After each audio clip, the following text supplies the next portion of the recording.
Hello friends, welcome to my YouTube channel English Linguistics and Poetics.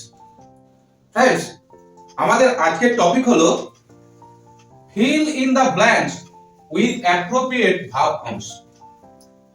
মূলত এই ধরনের একটা প্যাসেজ দেয়া থাকে যে তোমরা পড়ে দেখতে পাচ্ছ এবং ব্র্যাকেটের মধ্যে ভার্ব দেয়া থাকে তার যে appropriate বা proper forms of verbs given in the brackets এই কথাটা ইনস্ট্রাকশনটা থাকে। তো এই ব্র্যাকেটের মধ্যে দেওয়া ভার্বের সঠিক ফর্ম দিয়ে ফিল ইন দ্য ব্ল্যাঙ্কস করতে হবে। তো পুরো ভিডিওটা দেখার অনুরোধ রাখছি আর ভালো লাগলে অবশ্যই চ্যানেলটিকে সাবস্ক্রাইব করুন। তো প্যাসেজ এরকম থাকলে প্যাসেজটা পড়ে আমাদের প্রথমে একটু বুঝতে হয় যে প্যাসেজটা কোন টেন্সে রয়েছে। তো টেন্সের একটা ধারণা থাকা দরকার। টেন্স নিয়ে বেশ কয়েকটি ভিডিও আমার এই চ্যানেলেই তোমরা পেয়ে যাবে। তো চলো প্যাসেজটা প্রথমে পড়ি, তারপর কোন টেন্সে রয়েছে এবং ভার্বের যে সঠিক ফর্মগুলো কি কি হতে পারে সেগুলো আমরা আলোচনা করবো। এর পাশাপাশি গ্রামারের আরো দু একটা দিক এই ভিডিওতেই আমরা শিখব। তো প্যাসেজটা রয়েছে a boy was drawing a workman dash within bracket here his house he dash ভার্বটা ব্র্যাকেটের মধ্যে রয়েছে plunge into the river he dash ব্র্যাকেটে be verb very brave full stop he dash risk his own life he wanted to dash save a life। তো friends এগুলো যারা এই class 8 থেকে ক্লাস 12 অবধি যারা স্টুডেন্ট রয়েছে তাদের জন্য এটা খুব গুরুত্বপূর্ণ। যারা আমার চ্যানেলে সাবস্ক্রাইব করেছে বিশেষ করে এই ধরনের ভিডিওর জন্য তাদেরকে অসংখ্য ধন্যবাদ। যারা নতুন আছো তাদেরকেও বলবো পুরোটা দেখার পর যদি ভালো লাগে অবশ্যই সাবস্ক্রাইব করবে।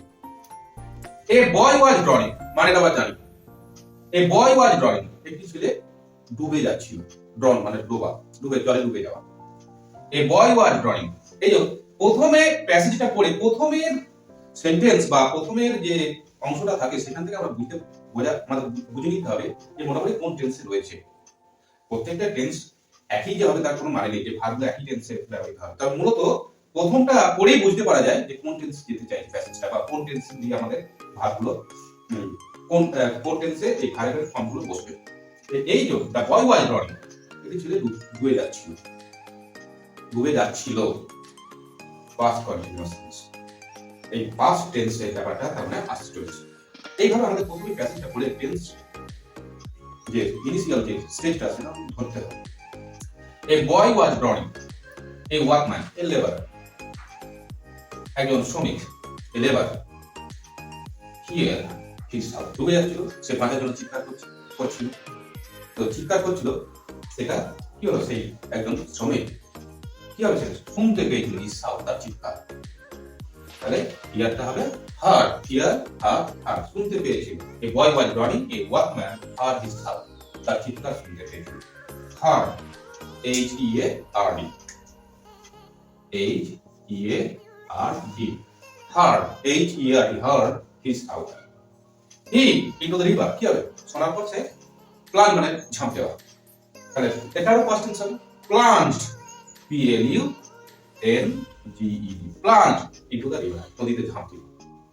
he dash বিভাগ বসাতে হবে এখানে বি আছে ভেরি ব্রেভ ব্রেভ মানে সাহসী খুব, সে খুব সাহসী মানে কি পাস্ট টেন্স বিভাগের পাস্ট টেন্স হচ্ছে ওয়াজ ওয়াজ যেহেতু এটা সিঙ্গুলার রয়েছে এটা সিঙ্গুলার, তো সিঙ্গুলার সাবজেক্ট থাকে সিঙ্গুলার ওয়াজ সিঙ্গুলার ওয়াজ নিশ্চয়ই হবে না, একে সাবজেক্ট ভার্বের ডিপেন্ড করে। আমরা বুঝলাম না যে ভার্বের নিশ্চিত শুধু এই প্যাসেজ থেকে শুধু আমরা যে ভার্বের সঠিক ফর্ম বসানোই শিখতে না, অনেক কিছু আমাদের অনেক অ্যাসপেক্ট আছে দেখা প্যাসেজ থেকে আমরা শিখতে পারি বা এই ধরনের অনুশীলনের মাধ্যমে শিখতে পারি। হি ওয়াজ হবে হি ওয়াজ ভেরি ব্রেভ রিস্ক মানে ঝুঁকি নেওয়া, হি রিস্ক হিজ ওন লাইফ সে তার নিজের জীবনের ঝুঁকি নিয়েছিল।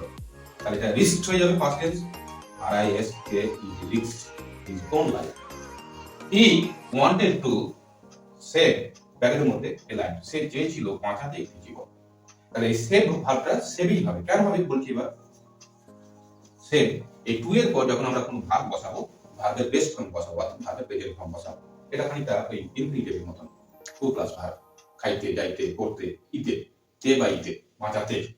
হি wanted to save a life সে চেয়েছিল বাঁচাতে পৃথিবী। এই হলো আমাদের আজকের topic, fill in the blanks with proper forms of verbs. Friends, please subscribe my channel. ধন্যবাদ।